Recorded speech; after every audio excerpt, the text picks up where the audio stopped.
Welcome to the Momnesia Podcast, a podcast for moms where we share the stories we want to remember and the ones we wish we could forget. We're your hosts, Julie Short and Sarah McLaughlin.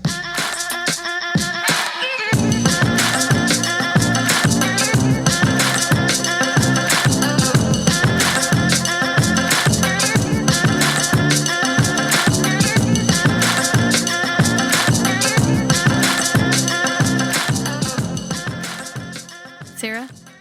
Julie? You ready for a little podcast magic? Oh, yeah. You're talking about ours or what were you doing? Yeah, Momnesia Podcast Magic. Awesome. Let's get started. And of course, we have to talk about our Momnesia swag. Have you got your Momnesia t-shirts yet, everyone? Yeah. Yay! Insert screaming crowd. Yay! Yes. We're so excited to see some of you posting pictures in your Momnesia shirts. Yep. Thank you so much for tagging us.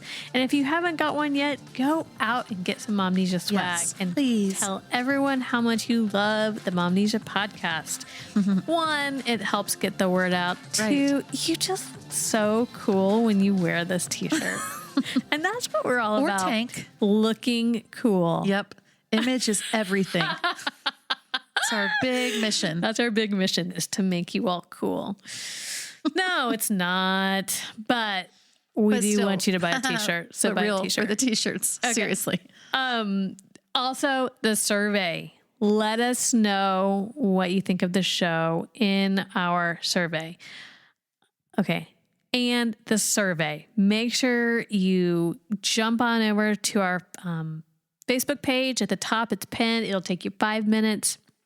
It's just some really simple questions, and it's going to help us as we plan out for the rest of this year, 2020. Yeah. So make sure to do those two things. And if you enter your email address, you'll be entered to win a free t-shirt. So get on it, folks. Last little bit of housekeeping is reading a review. Yay. And like we've shared before, rating, subscribing, and reviews are everything in the podcast world. It's the bread and butter. That's right. And it helps people find us. It helps us kind of pop up in the feed and show that we're really important. We're so funny. So my funny. Gosh. Make sure to tell everyone how funny we are. But here is a good one from Naomi M. Tucker. Is that Tanya's sister, do you think? No, it's not, because I know Naomi. Oh, okay. I met her at my Enneagram training. Oh, cool. You know, I was passing out those Momnesia cards. That's right. That's right. You had 3 layers of swag on, didn't you? Yes. A breath of fresh air, 5 stars. So fun and relatable, a refreshing listen in the world of how-tos and should-dos. Just enjoying and grieving and learning for memories is a breath of fresh air. Love this. Thank you, Naomi. Thank you, Naomi. I love that. Yeah. You know, I have had a few people reach out to us. We're kind of at this fun point where people are like asking to be on the podcast now. Oh, yeah. And they're like, I've got this great method of parenting or whatever. And, you know, we want to talk about this and parenting and this method. And yeah, good things. And it's all great. And I'm like, we don't actually do that. We tell stories. Yeah. And this... Okay, this is going to tie in. I promise I'm going to get there. But go for it. For this new year, I decided as a family, we were just not getting along for a while. Everybody was fighting and we were all off doing separate things, you know, everybody on a different screen. And I thought, you know what, if this were like a team or a group at work, if you like want to do team building, you like find a common purpose and a common goal. And I'm like, okay, that's what we're going to do. We're going to find a common goal for our family to take on in this new year, something fun. And so we like brainstormed ideas and came up with things. And we decided that we're going to try and read a certain amount of books as a family. Cool. So everybody was able to kind of make their own goal. And then we're going to put it together as a family goal. Okay. So we're reading books. So not necessarily the 4 of you are reading the same book out loud or anything. No. Each have your own goals. Gotcha. Yes. And then we've made our little cards and we have them on the refrigerator, and then you can write your book down once you get it done, and we cheer and we celebrate and we talk about the books. And so one of the first books that I wanted to read was a Rachel Held Evans book.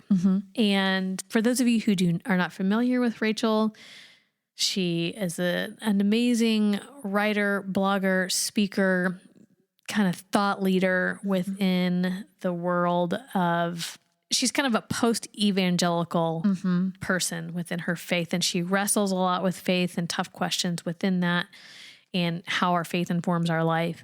And I can't remember exactly when I found Rachel, but I mean, it's been over a decade. And when I first found her writing, her blog, it was like it pierced my soul. And like I found someone who was able to put in words what I was feeling, what I was thinking, what I was wrestling with, especially when it came to my faith in the church. And she just became anything that was going on in life within like culture or whatever. Like I immediately wanted to know what she was saying about it and how she was saying it, because I knew it was probably what I was thinking and feeling, and I just couldn't say it as eloquently. Well, this past year, she passed away unexpectedly. She's young. She's in her 30s. She just had her child. She got the flu and went to the hospital. I mean, it's like crazy. And I was devastated. I still am devastated, and am struggling not only with the loss of her, but struggling to figure out why am I grieving so deeply for someone I've never met? I can't wrap my brain around it. Like, it's not like she was my best friend. Right. But I felt like I knew her, and I felt like I had this relationship with her because the way that she communicated made me feel heard and seen and understood. And like I said, she was able to give voice to the inner monologue of Julie. And so I have just struggled, and I cry a lot, and just, I don't know. I can't put it into words, but she has definitely affected me. And I hadn't been wanting to read this book because I knew it was her last book, and I knew it would be the last one. And I thought, okay, I think I'm ready. And not only did I want to read it, I wanted to listen to it. I wanted it because she reads it in her voice. Oh, wow. Okay. And so I downloaded it on my Libby app. And when I started listening to it on my drive to work, I was just crying, and I could not stop crying. But it was so good. It was so good to hear from her. And once again, I'm still just in that mourning process, knowing that this is probably the last that I'll hear from her. Right. That's really interesting. But so I'm tying this back in to what Naomi was saying in this review about it's not about how-tos or should-dos or things like that.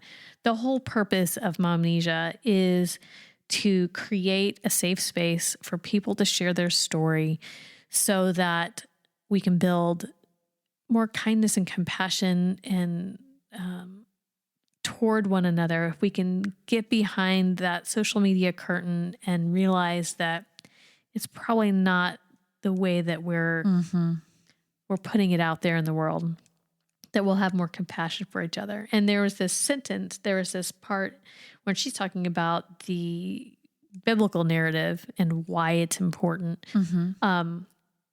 There was this quote, I wrote it down, I wanted to share with you.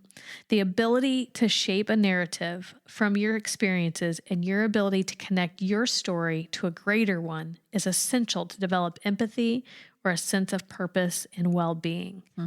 And that's, what I'm hoping we're doing here. I'm hoping that not only when we're hearing stories are we building compassion, but we're also encouraging others to reflect on their own story. What is my story? How is it a part of this bigger story within the community, within the world, and how does that make an impact on the people around me? So So yeah, that's deep. Yeah. You that's say you're what not I've been, deep. That's deep.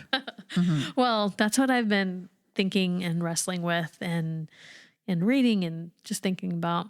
Do you have anybody like that has made, like, I don't know, maybe for you it's a musician. Man, you know, I would need to sit with that question for a little while. A couple of people come to mind. I mean, I feel like I've been asked things maybe similar to this. So these are people that come to mind. I've always loved Henri Nouwen. Oh, yeah. And I feel like I've read, I mean, I'm sure I haven't read everything, but sure have read a lot of his works. And I think there is something there's a different way of reading it, knowing that he's passed on, than if he were still living and I knew I could go hear him in person or meet him. There is something, I don't know, something mystical that makes me attached to it. I can't really put that into words, but that's somebody I wish I could meet, and I know I won't. I mean, maybe one day, however time and space continuum works, who knows? Another person that comes to mind is Eva Cassidy. Have you ever heard any of her songs? No. We do a lot of her covers or arrangements of classic songs, like, you know, Somewhere Over the Rainbow type songs. And she passed away really young. I mean, she was also in her 30s, and I don't know how many years ago this was, but her voice is already really haunting, and it has a little bit of like, her range is high. It's got soul, but it's floating and ethereal, and hearing it and knowing like all of these songs and really her name were discovered. There were these live recordings, but it was discovered like long after she'd gone. Oh, really? I mean, is it just that in and of itself that makes it that much more profound? I don't know. But she's made quite an impact on how I play, how I think, and how she's made a song that's been done a lot of ways be communicated in a totally new way. And, you know, I'm like, oh, I wish I could hear her live, but I've never met this person. And I do feel attached. And I guess another person, this isn't quite the same question, but I can't not say it. I wish, like my own grandfather, my dad's dad, there's somebody that has probably had the biggest impact. And I always think, I wish I could have known him and known why my dad is a great dad, or why all these things. And I just didn't get to know him. Yeah. Like you said, particularly about, you said Eva Cassidy? Eva Cassidy. Eva Cassidy. I'm going to have to look her up. Yeah. Something about that voice that you can hear once they're passed. That was something I was thinking about as well. As I was listening to this, you know, her child, who is unfortunately, tragically, not going to really know her. But what an amazing gift to have all of her writing, her audiobooks, like to be able to hear that, to be able to know her heart. I mean, obviously it is not anything close as to having her in person and alive, but if that is not an option, what a gift it is to have those things. Yeah, definitely was thinking about that too. Yeah. Well, tell us about who we're bringing in. Well, we are bringing in Maricela, and I met Maricela online through Instagram. We both are in the career services world, and she has a passion for helping women who have maybe been out of the workforce for raising kids to help prepare them to get back into the workforce. And I just, like I said, I fell in love with her Instagram feed, and she was in the corporate world for a long time as a recruiter, and she just has great insight and great wisdom, and I was like, I got to reach out to this lady. I really like her. So we were connecting on other things and got to know her a little bit, and I thought she would be a great guest on the podcast. So we met her, like I said, both it's for like the first Rachel time. Held Evans, really. Yep. I mean, it's like you're intersecting with a stranger because of online presence. Yep. And so she's going to tell us a little bit about her journey, and let's go get her. Yeah.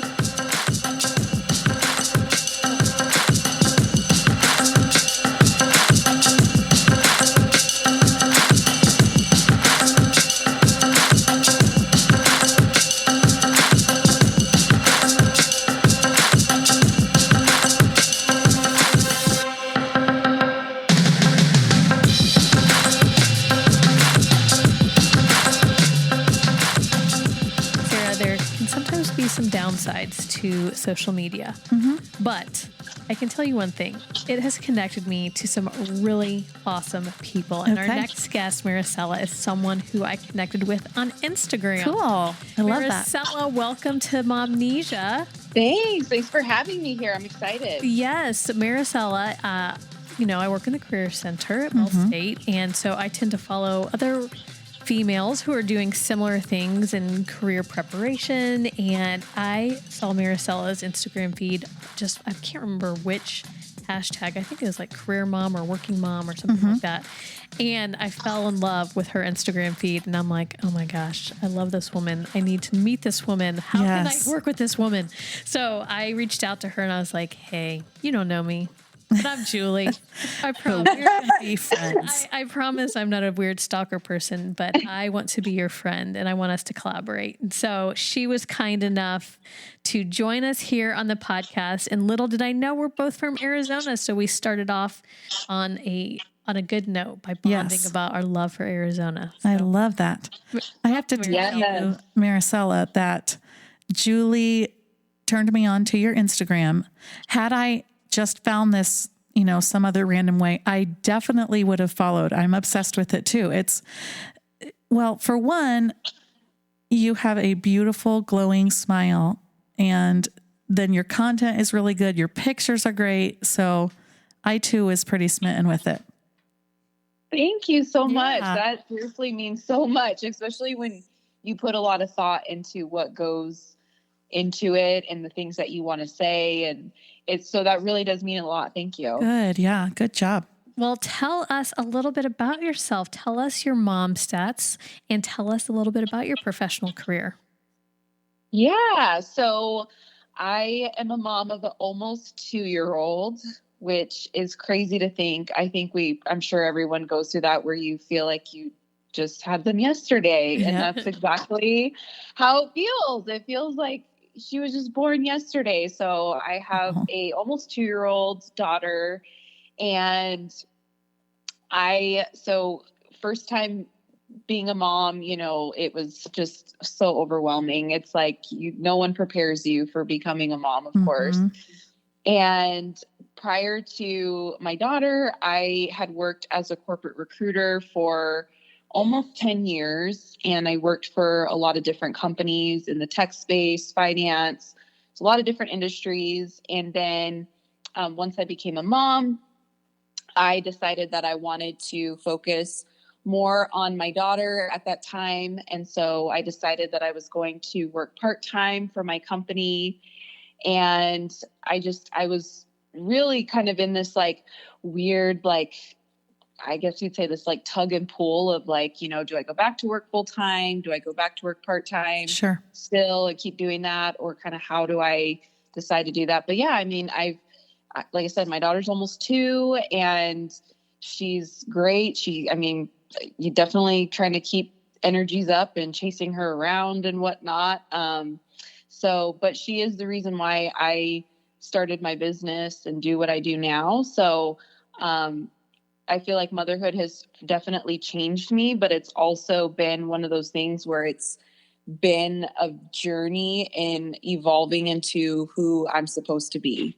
So it's definitely been, it's just been such an amazing adventure. And my husband's awesome. He's a great partner, a great spouse, a great teammate. So we live here in Arizona and we have a Bichon dog as well. So yeah, so motherhood, it's crazy, but it's definitely, it's a lot of fun. It brings a lot of joy to my life. Awesome. So for people who don't follow you yet on Instagram, but they want to, what is your Instagram handle if they want to find you? Yeah, so it's at Maricela Bodrero. So it's just my first and my last name. And we will make sure to link to that. Mm-hmm. And tell us a little bit about your business. Tell us about what you do. Yeah. So I am a career coach for women. A lot of the women I work with are women that typically have been feeling really stuck and lost in their career. And a lot of times it's women who've been out of the workforce or have been in the workforce for a few years now, and they are trying to level up in their career. A lot of times it's either women who have been in entry-level roles for a couple years and they're trying to get to that next level, or I'll work with people that are in management roles and they're trying to get to that next level in their career. So it's typically one-on-one coaching that I do. So I work with them individually. And really we've come up with a strategy and a game plan to get their next dream job. So I take all of the knowledge and industry knowledge that I've learned over the years as a corporate recruiter, and just everything I know about what hiring managers are looking for, what recruiters are looking for, because I was a recruiter for so long, and really helping women with, one, not only having the right mindset in their job search, but number two, coming up with a strategy to where they can work smarter, not harder. Mm-hmm. So that's what I do, is I help them build a strategy so that they can get to that next job faster. Awesome. That is so needed. I think I don't know.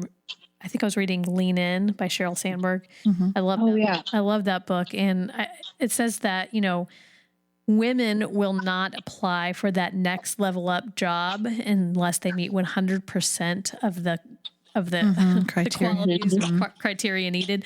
And men will apply if they only, meet 60% of them. They're just willing to go for it. And sometimes you need a coach like Maricela to just help give you that confidence you need to go for it, and to be able to really get all of your information, your skills in a package that's going to really wow that hiring manager. So I'm so grateful for the work that you do, helping to empower women to feel confident in taking that next step. Yes, no, it's definitely rewarding. And I feel like it's definitely a need right now with women that are, they're trying to level up, like you said, but it's getting out of our own way. That is like the biggest thing that I keep seeing, is that we are like the ones that continue to stay in our own way. And that's why we're not getting to that next dream job, that next salary that we want, because we just keep having this mindset of that it's not obtainable, or there's no way to get there, or that you're not able to get something that you think someone else might be more qualified for. And it's just like all of these fears and things that we tell ourselves that really aren't true. It's just we tell ourselves these stories and tell ourselves that we aren't enough, and it's just not true. So it's great to work with women and help empower them that they can do more. Awesome. Yeah, for sure. Well, we do want to talk about stories, not the stories in our head, but the stories from our motherhood journey. We've invited you here to tell us a story you want to remember and one you wish you could forget. Where would you like to take us first? So I will start with the story that I want to forget. I will start that first. Okay. That's okay. Let's do it. All right. So, I really hope I can keep it together here. It's okay. Take your time. So, one of the things that I would say a story that I would forget is after I became a mom. I think I had alluded to this earlier about how no one really tells you how hard motherhood is. Yeah. And the first couple months when my daughter was born, it was really hard. I had really bad postpartum depression. I felt really lost because I felt like I felt like an identity crisis. There was Maricela, who was climbing the corporate ladder, who was on to, bigger, brighter things. And then there was Maricela, who just became a mom and has a baby that's nursing 24/7, who like constantly needs me all the time. And I just felt like there was this like identity crisis. Like I didn't know who I was anymore, because there was a huge part of me that wanted to be back in the corporate game, wanted to go back to my job and feel like myself again. But there was a huge part of me that felt like I needed to also make sure that I was able to be the mom that I wanted to be with my daughter. And so it was a constant pull and tug all the time. I actually took off about 6 months after I had my daughter, which is like a good amount of time. And so I took off about 6 months before I went back to work, and I went back to work part-time. And luckily my employer at the time was pretty understanding of my situation with adjusting to motherhood. And it was one of those things where I remember so clearly the first week I was a mess. I mean, I remember I was like crying, and I worked from home for crying out loud. Like I didn't even go into an office like physically. Like I had the luxury of being able to work from home to where I could still like nurse my baby in comfort of my home. Like I had access to her. She was down the hall. Like it was really like, I know this probably sounds like someone else's like dream to have in terms of like a situation, but for me, it was really hard because I just was like trying to figure out like how to adjust to going back to work. I felt like I couldn't even remember things. I was just like, I was literally like, just mentally, I was like, just a mess. And it was to the point where I fell into like a really, really bad depression. Like I said, I didn't know who I was, like as a person. I was really lost and confused. And, you know, it got to the point where there were some days it felt so heavy that there were days where I just wanted to like disappear. Yeah. I was like, I just want to disappear. I feel like I can't do this. I feel like I'm not cut out for this. Like I'm not cut out to be a mom. Like I can't even like handle a baby. I can't handle working. I can't handle this. Like it felt like all of the things like I just couldn't handle. Yeah. And I felt so overwhelmed to the point where I was just having really bad suicidal thoughts.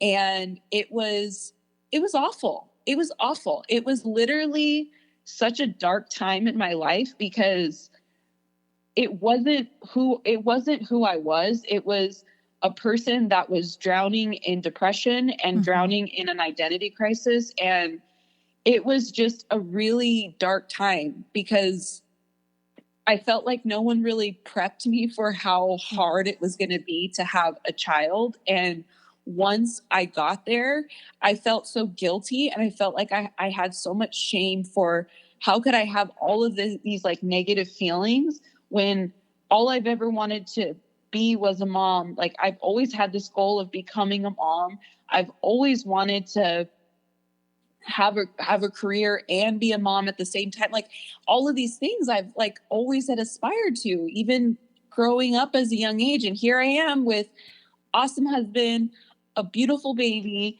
and a great job. And I'm still like depressed and miserable.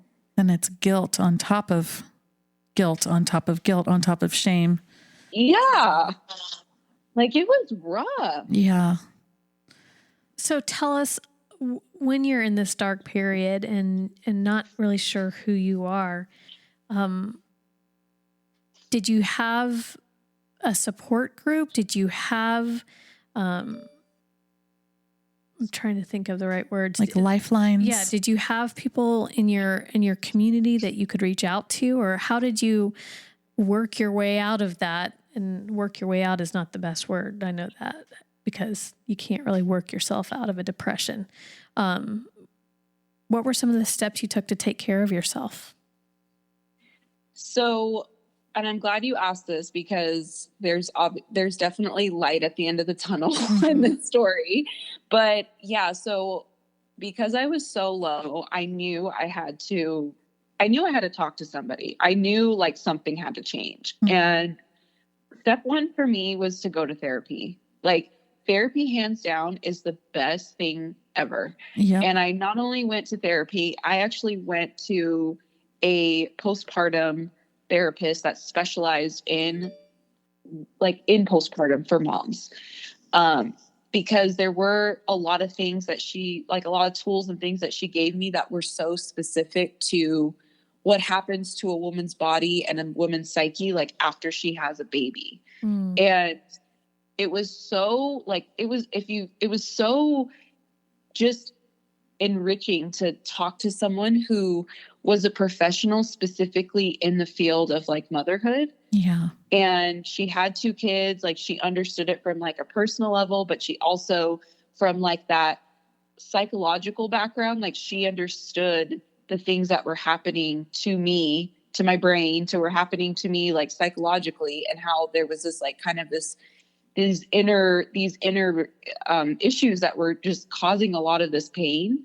And so she was able to help me really kind of like see what some of those things were, and how to like address them and get to the root of what was causing a lot of this like anxiety, a lot of like this like unsureness that I had, and a lot of these feelings of being lost and confused, and this identity crisis that I was kind of going through. So step one was therapy. Step two was starting to have better habits. So one of the things that I do every morning is I have a morning routine. And I talk about this on my Instagram a lot. And a lot of people don't know why I do, because literally my morning routine like saved me. Yeah. Like, it really did. Because every morning I would get up and I would read a personal development book. I would pray. I would meditate. I would write down things that I'm grateful for. I would allow myself to be in a space where I could set myself up for the day on a positive note, and set up myself on the offense, not the defense, for my day. And so I started setting up like better habits. And so morning routine was one of them. Going to bed earlier was another one that really changed my life. So I started realizing like the power of, getting sleep and getting a full night's like 9 hours of sleep, and just how that really has helped me be able to like cognitively just show up better every day. Right. Yeah. Sometimes it's that temptation when you're in a dark place to just go down a rabbit hole on Netflix and stay up till 3 a.m. just to kind of numb out, when really your body is screaming for sleep. Yeah, that's hard. Yeah. Yeah. And you said it sounds like the dream job, or anyone would wish they could have this, but that's the thing about postpartum depression or identity crises of any sort, is they don't live in the office or in your home. They live inside of you. So I suppose no matter where you were, if anything, having done this with 5 kids, and I've done it working full time and done it being home full time and every way in between, I honestly think at times the challenge of being home left to my own thoughts and feelings, and not being forced out for whatever my duties are outside of home, actually sometimes kept those thoughts ruminating even more. So yeah, that's the hard thing. It lives inside. I'm so glad that you found the lifelines to talk you out of that. So therapy, coming up with your morning routine, going to bed early. What else did you find helpful during that time? So one of the other things that I think was a huge pivot for me was taking a step back and realizing because I felt like I was just basically like, I felt like I wasn't having success in any areas of my life because I just didn't know how to manage them. becoming a mom, like I just felt like I wasn't doing enough. For me, it was time to, and this was again part of therapy and kind of going through these exercises of really stepping back and looking at what is my purpose? What is it that, and, I don't know, if your listeners have, if they believe in God, if religious or universe, whatever you want to call it, but I am a Christian and I do believe in God. And so one of the things I had to do is I had to say, okay, like, what is it that God wants me to do in my life at this point? I feel so confused and conflicted. And I really had to take a step back and do some inventory on what my next step needed to be. And not necessarily what I wanted, but what was it that God wanted me to do? And how, like, when I look at my life and I look at what it is that I want to do and what it is that I want to work towards, like, what does that look like? And trying to really dig deep into what's like the big vision for my life and what is it that I want to do and why do I want to do that? And I think for me, coming up with figuring out my purpose in life, that helps me get back into alignment with what it is that I'm working towards, which is the whole reason why I started my business, because that was part of that process and what came to fruition and all that.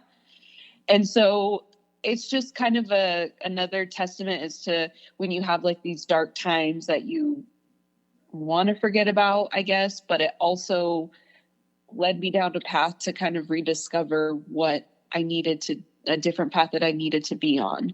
So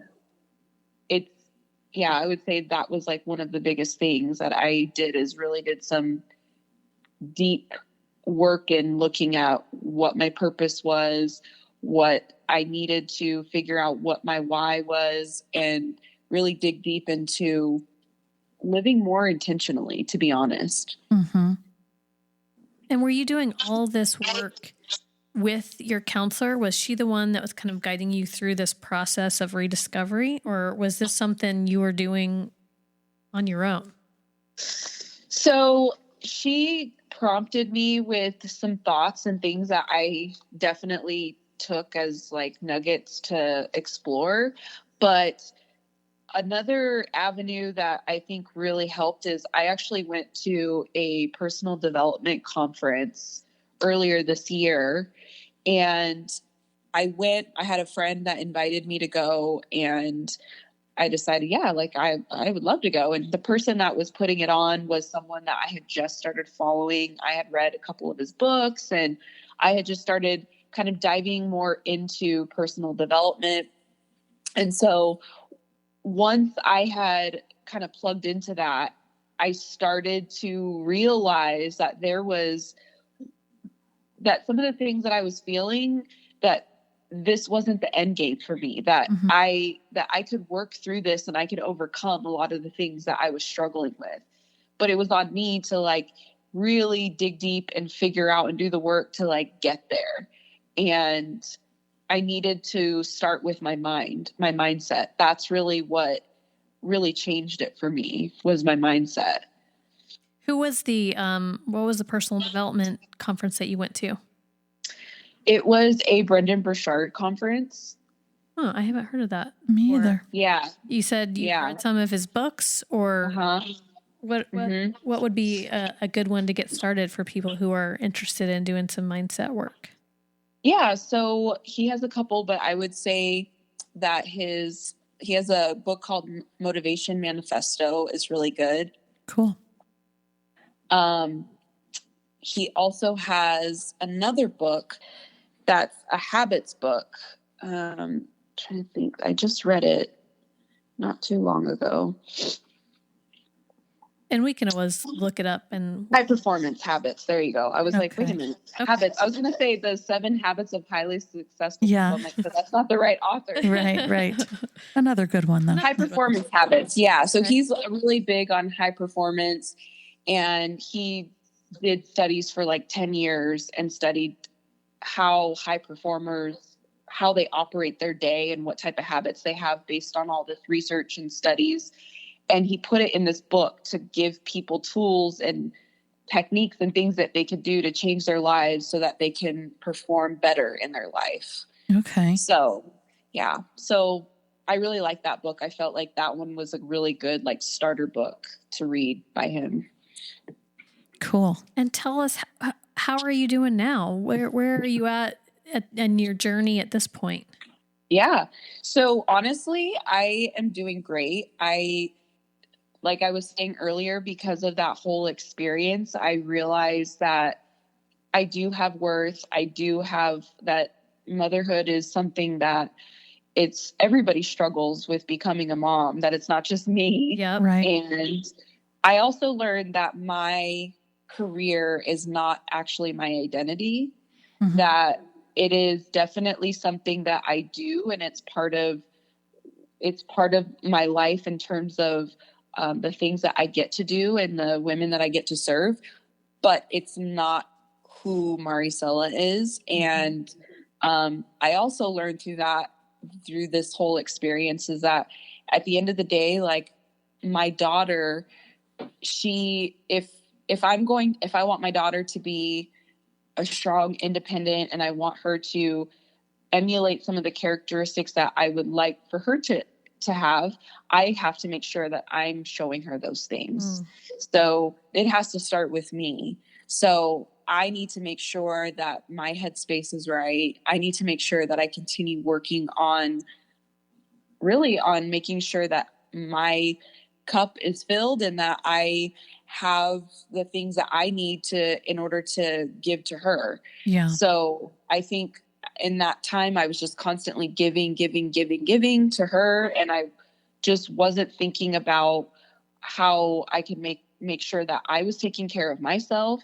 So now I just have a different approach where I make sure that I'm getting the sleep that I need. I'm making sure that I do my morning routine, all these like habits that really have changed my life. And yeah, now it's like, I really don't struggle anymore with having those like depressive thoughts, because I've been able to put up some of those, I guess you would say, like those, kind of those barriers, because of all of these different habits that I've just kind of made them like almost like they're just kind of built into me to ensure that when things don't go right or when struggles happen, that I do have some things that help me kind of work through it in a healthy way. Yeah. And that to me is like what you're doing right there. That's self-care. And I think a lot of times in our culture, we talk about self-care as like going to get a mani-pedi or making sure you get a Starbucks every day. Right. And self-care is a lot deeper than that. And yeah, maybe that's like an element of it. But what you're doing is you're making sure that you're caring for yourself. You're putting on that face mask before you put it on your kid in the airplane when that drops down. So you said no one really tells you, no one prepares you. And of course, you know, until you're going through it, it's hard to get a grasp. But I can think as a textbook firstborn child, I went to all the classes. I went to the nursing class. I went to, you know, how to diaper the baby, the childbirth experience. And there are classes that on the other hand that you might on the other end, once you've had the baby, particularly if you birth a baby naturally. I don't know how those classes work, like in adoptive families. I'm sure there's classes for that too. But kind of the classes where if it's too late or if you've kind of been struggling with postpartum depression, then there's like the support group type. But as far as that beforehand piece of here are some of the things you might experience. You're not going to just have to care for the baby. This is going to be a huge change for you. You're going to wear mesh underwear for days. I mean, I didn't know any of that stuff. Like just that, I guess somebody kind of shining that light a little bit on the fact that your whole self is going to go through a lot. And here are some ways you can help to anchor yourself. And for me, like you, Faith was a big part of it. Prayer, meds, there's all kinds of parts, but it's interesting that just hasn't really been a huge part of the conversation yet, of the physiological change. Even the lack of sleep, having a newborn is going to just wreck you. No, it can just throw you so far off, you know? When I'm talking with new moms for the first time, I try to tell them, like, look, not just the first few weeks, the first year is really hard. Yeah. Yep. And that lack of sleep for those first 6 months makes you feel like you're not even human. Yep. And because I agree, Maricela, that I don't feel like I knew that was coming. Yeah. And, you know, hopefully stories like this for new moms, they'll hear them. They'll make them feel not as alone. And hopefully, you know, maybe we'll give them the courage to ask for help sooner rather than later. Yeah. I always tell people, lock your windows. You know why I say that? No. Because I can picture friends that had twins about a year after we did, and it was their first kids, and they said, our parents are just reminding us to soak up every minute and don't miss anything, and it's going to go by so fast, and enjoy it. And I said, that's great advice. I would also tell you, lock your windows, because you're going to want to jump out. There are times where it's going to be so hard, and that's okay too, that you want to flee.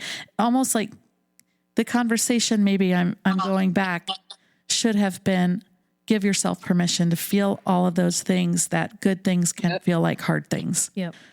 No, I totally agree. And it was, I think too, with becoming a mom, I think for me too, I was up until, so my husband and I, we actually waited in having our daughter. We were married for 5 years before we had our daughter. And those first 5 years, I mean, we were traveling a lot for work. I'd be gone like 3 weeks out of the month for work. A lot of times we would be just like traveling, or we would be like, I mean, it was just, we were so invested in our careers. Right. And I just continued to I just kept achieving in corporate. And I felt like I was on this, I just always was the type of person where if I worked really hard and I figured it out, I got to that next goal that I wanted to hit in my job. And I think for the first time in motherhood, I felt like I tried to prepare all I could, and I still didn't have anything figured out. And it felt like a scary place for me, because for people that are, I like to say, you know, kind of like those high achievers. And those kind of those, you know, the A types where you're just very you're type A, where you want every detail planned out. You want to know what to expect. You want to know what's coming. And I just felt like every day I was like, something was changing with my daughter, and I didn't know how to anticipate it. And I got mastitis 1 month, and I had to figure that whole thing out. It was just a crazy roller coaster of just thing after thing after thing. And I was just like, holy crap. I wasn't equipped to handle this. And then on top of that, I was even wondering, should I even go back to work? Who am I? I always wanted to go back to work. That's my job was my identity, and that was the problem. So for me, it was, especially for those that are listening that are very much that kind of type A, and they're always trying to kind of figure out the next move. The sad part is you're just not with motherhood. You're just not it's not going to happen. And you have to basically be okay with that, because it's unpredictable. You have to learn to be okay with that it's you trying to control the situation is actually hurting you, versus letting it be and just working through it, versus trying to control every situation. And that's the problem that I was having. Oh yeah. And that, sorry to tell you, you probably already know this, that, and I think even the grandmas we've had on the show would say that is going to resurface your whole motherhood journey. Yeah. That said that I'm not cut out to be a mom. I mean, I have that thought constantly. I would imagine even grandmothers with great grandkids question if they've not only looking back, but even looking in the present, like, am I doing this? Cut out for this. It's their first time too. It's their first time being a great grandma. Yeah. Well, I'm sorry that you struggled. Having struggled with it myself, I empathize. It's a hard road. And although we're Instagram friends, all of us, I appreciate you kind of sharing this with us as slightly strangers too. We really appreciate you being vulnerable with that. We'd love to hear about the story you want to remember also. Story I want to remember. So it kind of ties back to kind of coming out of that dark place and then kind of more into that like light. So what I think I had mentioned earlier is when I went to that conference and I kind of had a lot of these like breakthroughs and really getting back in alignment with really getting clear on like what I wanted my life to be like and giving me purpose and really understanding like what that next step needed to be. After that conference, I felt like that's when I really was able to really use like personal power to like overcome a lot of those like dark times I had. But then also it's what really like got me to really get my butt moving in gear with starting my business. It's really what's kind of been the huge like vocal point to helping other women. And then on top of that, I feel like it's also been a huge part in me figuring out how to like tactically figure out like how to balance. I shouldn't say balance. That's not the right word I want to use. How to manage working as a business owner now and also being a mom, and really how to like manage that and how that all looks. And it's still a juggling act, but I feel like I've been able to kind of work through that. And I would say in terms of like a story in particular that I want to remember is just, and it's not necessarily like this like long drawn out story. It's just more of, through that whole experience, like I learned that I just giving myself permission to like say yes to myself and go after like some of those big dreams that I've always had and that I've always wanted, but I always had a reason to not do them. And then for me, it was just having that opportunity to say, okay, I can do this. Even though I have a baby, that doesn't mean that I can't start my business. It doesn't mean that I can't like get to that next point in my business. That doesn't mean that I can't, be able to get to the financial goals that I want to hit in my business. Like there were so many times where I felt like I had all these like things telling me like, oh, well, like you're a bad mom if you're not with your daughter 24/7, right. Or, you should feel guilty for wanting to figure out childcare for your daughter while you're working on your business. Like you should always want to be with your daughter nonstop. Like it was like just these constant things that were just like trembling in my mind. And I was able to get through that. And so the story that I want to remember is that I was able to give myself permission to say yes. And I was able to give myself that power to like push past that and actually do something that's now changing lives. That's now like, I'm able to do something that's more fulfilling. And I want my daughter to see that and be able to emulate that in terms of, I never want her to feel like she has to like water down what she wants to do just because she has all of these obstacles in her way. And so for me, it's just more of the story of like saying yes to myself, even as a mom, even though it's hard. Like today, for example, like my daughter didn't nap really great. And I was like on a call with someone and she wasn't napping great, but it's like, oh, well, like that happens. Like, it's just like, that's just part of every day. It's like, it's just things happen. My daughter got hand, foot, mouth. I think I had told you that not too long ago. It's like these things just like happen. And it's like, you just have to keep working through them as a mom. And so the story I want to remember is that hard things are always going to be there. And it's just about working through them one at a time, one step forward. Yep. Yeah.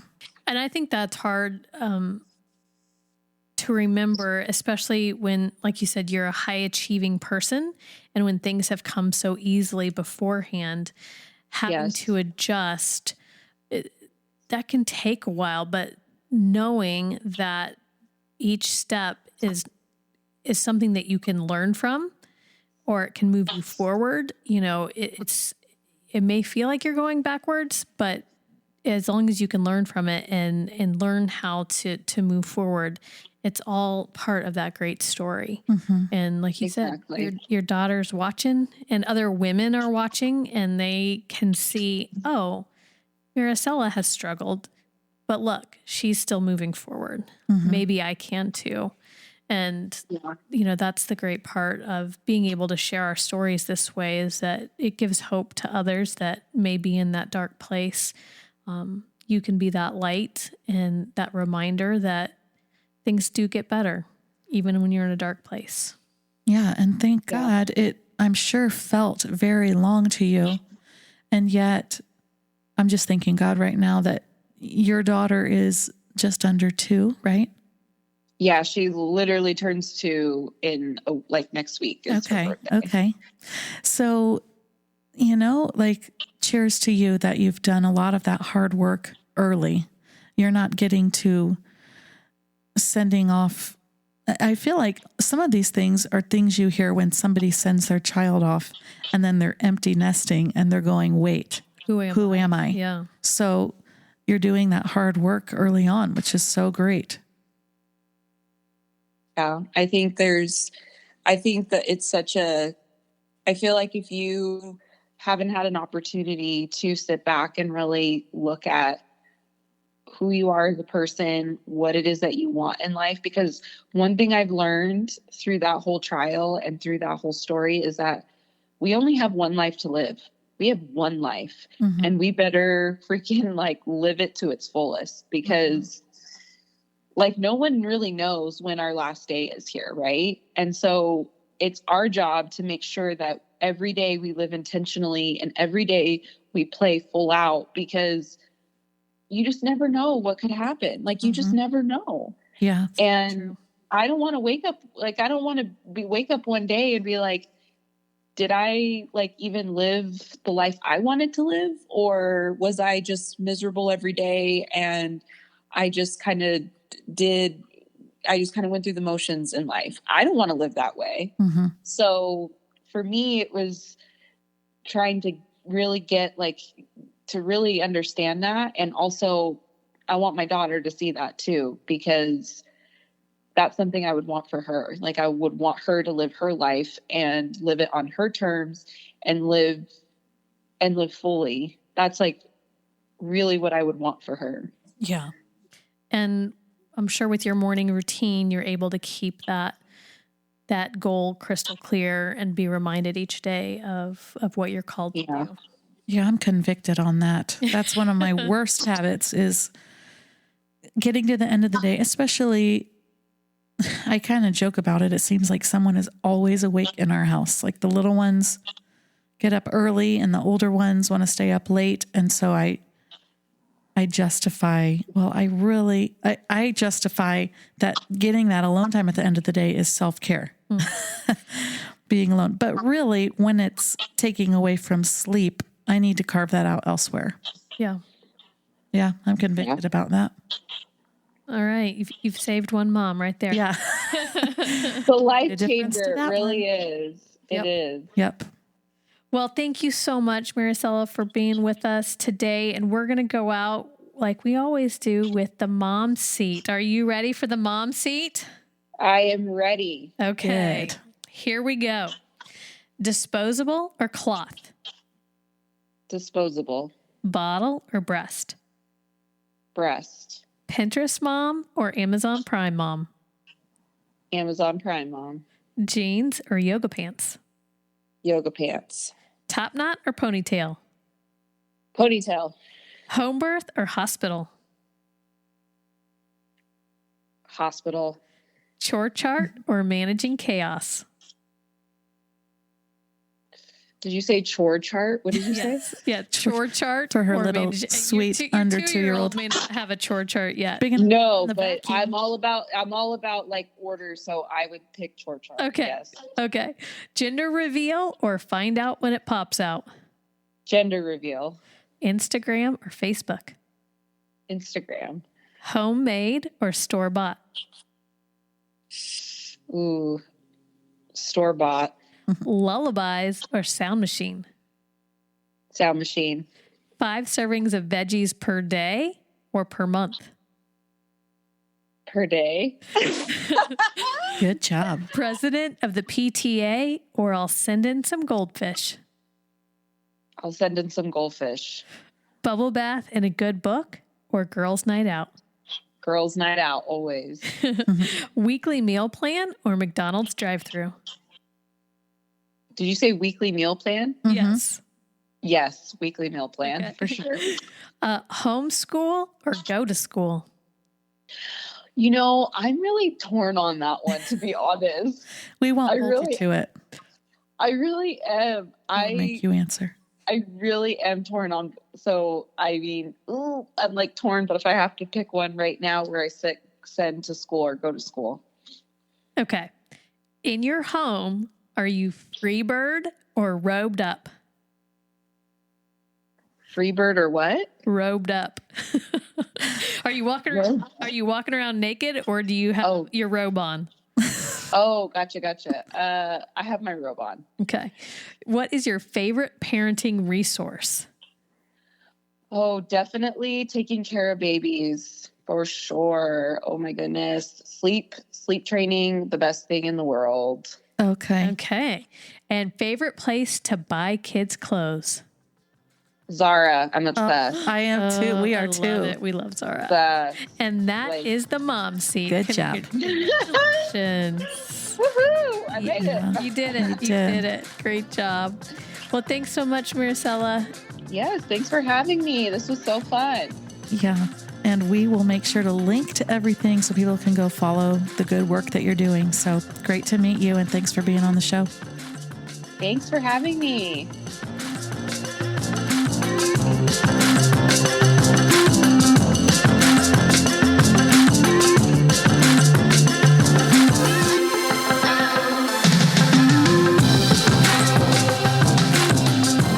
Well, we hope you will come back next week on the Momnesia podcast, where we're going to share more stories before Momnesia sets in and we forget it all. Have a great week. Bye-bye. Today's episode of Momnesia was recorded at Grace Church in Noblesville, Indiana, with original music by Phil Larson. Make sure to check out Grace's podcast Between Sundays and Phil's music on Spotify.